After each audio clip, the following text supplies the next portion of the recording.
Agora chegou a aula em que a gente vai ver sobre como escolher fontes, tá? Eu tenho algumas dicas para você.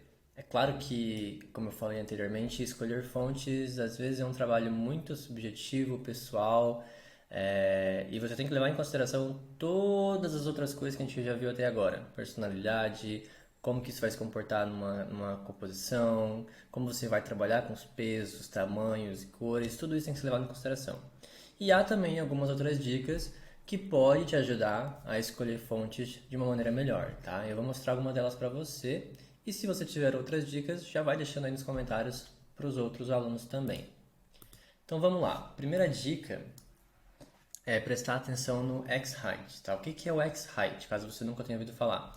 É a altura x, né? A altura x, ela desconsidera as ascendentes e descendentes e é aquela altura da letra, né? Minúscula ali, que vai dar essa diferenciação entre as ascendentes e descendentes da fonte, beleza?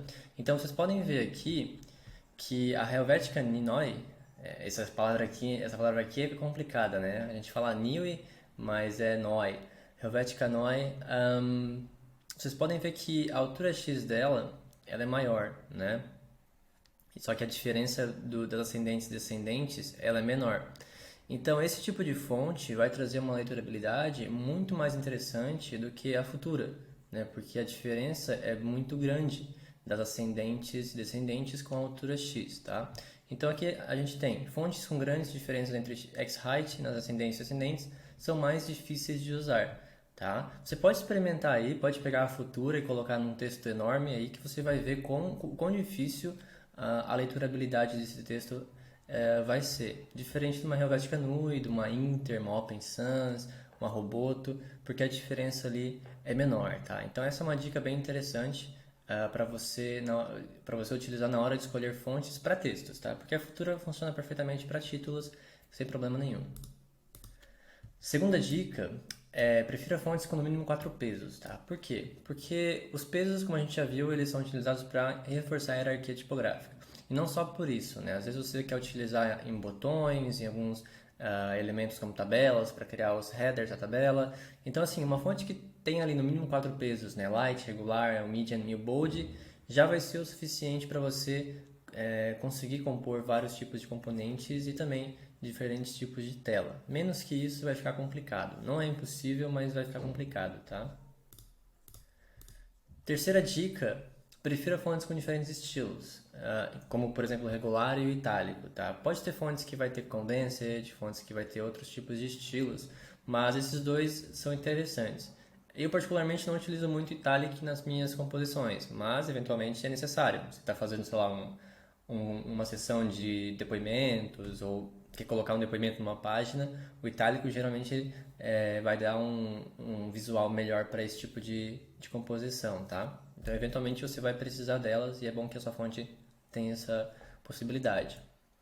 A quarta dica é não mais que duas fontes. Então, assim, é, você pode utilizar duas, pode utilizar uma, que às vezes é perfeitamente possível, né? Se a fonte que você escolheu tem diferentes tipos de peso e você consegue trabalhar bem com ela, você não vai precisar de mais de uma fonte, não. Mas duas fontes é interessante. Às vezes você quer fazer uma composição de serifada com sem serifa, ou com serifa e sem serifa no texto. Então, assim, duas fontes pode ser interessante. Ou até mesmo dois sem serifa, perfeitamente possível, tá? Não é proibido ou errado utilizar mais que duas fontes. Eu já vi projetos que usam três, quatro fontes, mas você precisa ter um domínio bem grande de composição, tá? Porque não é fácil combinar duas fontes. Imagina três, quatro ou até mais do que isso. A quinta dica, e essa é uma dica que é para você levar para sua vida como designer, mantenha pelo menos cinco boas fontes no seu bolso, né? O que isso quer dizer? Todo designer vai ter as suas cinco fontes preferidas que vai utilizar em todo o projeto e você vai ver essa recorrência com bastante frequência, tá? No momento eu uso bastante a Helvetica, a Inter, a Playfair Display. Eu estava usando a Monument Extended há algum tempo atrás, né? Quando eu fiz esse slide, agora eu não utilizo ela muito.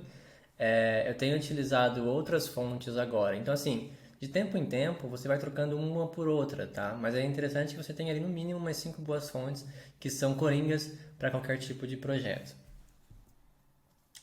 A sexta dica é saiba quando usar fontes display. Se você nunca ouviu falar nesse termo ou não sabe a diferença de uma fonte display para uma fonte de texto, eu vou te explicar agora e você vai entender, tá? Fontes display, elas são fontes que foram feitas primordialmente para funcionar em títulos, tá? Como a Playfair Display.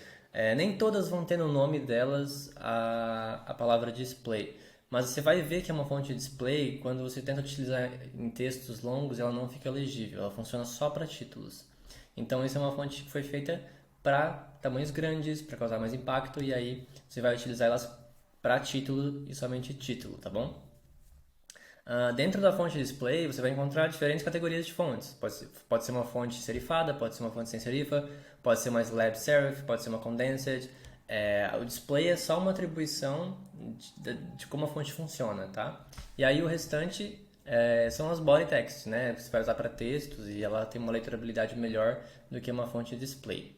Há casos em que uma fonte display ela funciona tanto para títulos quanto para textos, mas é raro, tá? A Helvetica, por exemplo, é uma das fontes que funciona bem nos dois casos. A Inter, por ser uma fonte que foi feita para funcionar exclusivamente em interfaces, né, ou majoritariamente em interfaces, ela também funciona bem para títulos e para textos normais, tá? Agora, se você quiser fazer uma composição elaborada, você vai procurar uma display que seja diferente, como a Playfair, por exemplo. Então, assim, é você que tem o controle dessa composição. Bom, por fim, olhe o trabalho de outras pessoas. Eu sempre falo isso para os meus alunos, para os meus mentorados. E eu sempre pergunto, cara, você buscou inspiração antes de criar isso aí? Porque a inspiração não quer dizer que você vai copiar a ideia de outra pessoa, mas você vai ver como que foi feita a composição, como que ela trabalhou os pesos, as cores, e aí você vai pegar essa inspiração e tentar recriar alguma coisa no seu estilo, que cabe naquele projeto que você está trabalhando. Então, buscar inspirações é fundamental. Dificilmente você vai conseguir tirar alguma coisa do zero da sua cabeça, a não ser que você esteja num dia extremamente inspirado para fazer coisas maravilhosas. Bom, se você tem outras dicas, como eu falei, deixa aí nos comentários, avalie a aula e a gente se vê na próxima aula que será sobre contraste e acessibilidade.